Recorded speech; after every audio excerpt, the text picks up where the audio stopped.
Evo, imali smo prilike da sad gledamo uvek nekog psa na tvojoj majici, danas koza. Kako se osjećam? Ako je koza, ako dobro vidim. Nije, nešto drugo. Nema veze. Marina, šta kažeš za Konstraktu? Svi bruju o tome, čitava zemlja. Pa pitali ste me to već, rekla sam da mi je to super i da mi je drago da će konačno iz Srbije otići nešto što je drugačije. Svašta smo probali od te čuvene 2007. i onda da se razumemo, više to spominjanje Eurovizije, moje pobjede stvarno mi je se popela na glavu.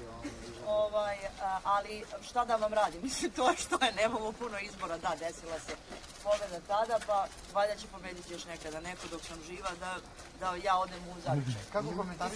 Kako komentarišeš akcijno učešće, jer mnogi spekulišu da je samo pravda skandala kako čitave pesme za Euroviziju?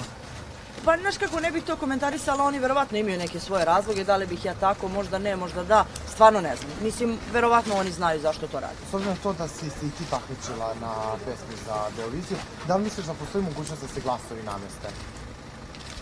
Pa, mislim da ne.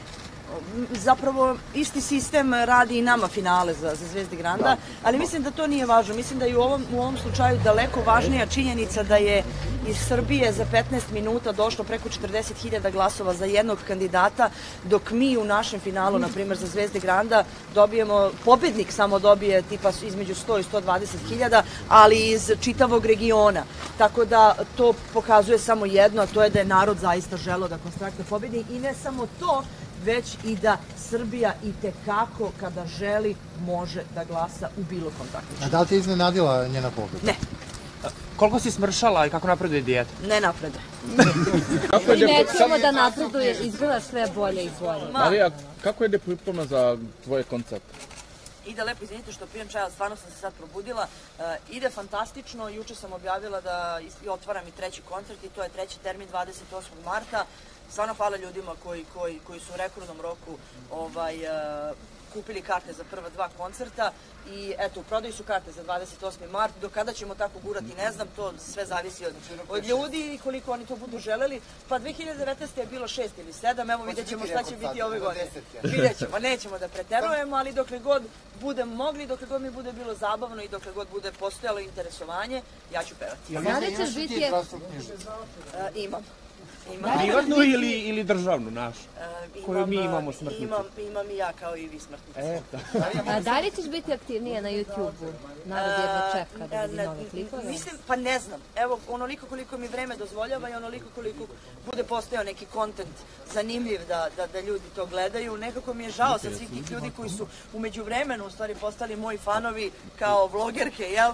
Da ih zapostavim, ali ajde, kao potrudit ću se da im nešto snimim ponekad. Saša Popović jutro si izjavio da si odmah predvidela pobedu Konstrakti, da si prvo veče na polufinalu poslala poruku, ona će biti pobednica, a tačno? Kako si to naslutila? Postoji neki trik, nešto? Nema trika, ali kada je nešto drugačije, kapiram da smo svi generalno prezasićeni nečega što je isto. Ne kažem da su ostali bili isti, ali je jedina istina da je ona bila drugačija. Sad kako ko komentariše i kako ko tumači reč drugačija, to neka svako misli za sebe. Jel poznaješ Anu? Ne, ali smo se razgovarale, smo čule, naravno poželjela sam svima njima sreću i RTS-u i navijaću zdušno i mislim da će oni proći dobro. A što se tiče mlade Zorije, kako vam se čini njen nastup i kompletno sve što je pokazala? Zorija je super pevala, imala je super nastup, mislim da je to za devojku koja stoji praktično tek godinu dana, ogroman uspeh, ona je bila treća. To je fantastičan uspeh i negde verovatno njoj poruka da to što radi da je ispravno. Da li ste dali neki važan savjet Ani na Euroviziji? Ne, nisam. Ja nisam nikakav savjetodavac, ja nisam niko ko se utrkuje i utrpava da bude deo Eurovizije.